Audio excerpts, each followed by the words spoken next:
din ere kaka koro jo piny dhi survive. Ero kamano.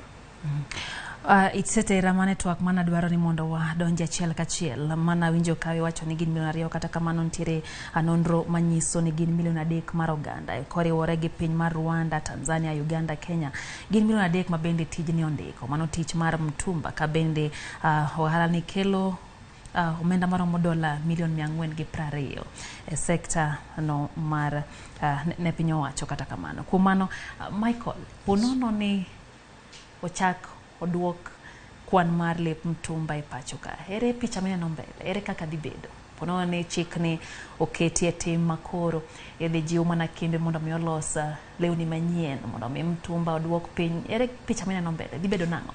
First of all, nyaka wapenje ni to jedi manyalo afford lewni manyien go. Mar ariyo, onego bed wapenje ni to mitumba ni o employ jedi to kembe midhi create go, buro create jobs ni jedi manyalo mondo gi sustain themselves. Mar adek, ji kaka wan sani wa approach umri mar usecha. Okang'eni seche ma ikelo to aonge gi pesa manyalo dhi nyiewo law duka cha ba us bukel na faida ma mcham nikech mtumba kata kin gi 20,000 inyalo endelea gi biashara bi in yud gimoro sustain yourself good family mari. To len manyien to in a bit expensive compared to mtumba.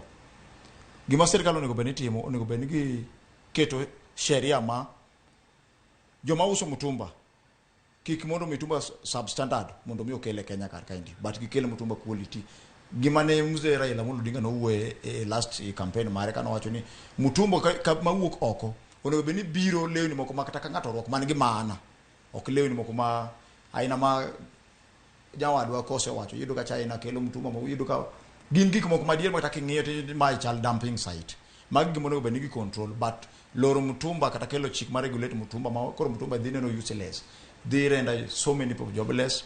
Then mar ariyo ji dhi wuotho kata duge nikech economy rach in gi nyithindo kata boro gi jaodi idwa nyiewo law mar nyithindo gi ata nikech an gadi ni law mar duka ata cost ok nyalo yudo law the cheapest manyalo man pay 500 to mitumba tinya yudo nyaka la masilimbi 2 mama ma dhi luoko ni ng'ato kata na estates go oko yudo luoko yudo gimoro matin onyiew nyithindo chiemo onyiew oyudo kana moro mar chulo ot moro bo chulo go chama oyudo moro machielo mo nyalo dhi nyoro kata nyathi law moro manyalo rwako to ka samori dhi luoko ni ng'ato bumis 500 shillings to law achiel kende ma cost kata 700 shillings nyisa ni jonge ji dhi wuotho duk e Kenya kar kae. Sirkal no nego bed ni create employment mane mwadhumuni masekani nikech kata king'iyo pledge mar gi nyaka manifesto mane mar UDA neni they are going to create job opportunities. Seche midhi regulate mtumba matayari ose create job opportunities to the unemployed. Tidwa regulate mi yudo na kaoro gicha dhine no useless. You create employment kosi iketho employment. An gima kwayo ni Sirkal onego consider, they should reconsider their stand e weche magi nikech mtumba oken na ji ariyo kende manie mtumba no gin ji mang'eny to ng'ato bok tim mtumba nikech ohero kanye moyude gira modhi chamo gi nyithindo to chulo nyaka school fees manage opportunity mo nyalo tiyo mondo yud kaka konyo go joge ging'i yo machielo mag nyalo konyo go raia than donje weche moko man necessary. Kosere picha mineno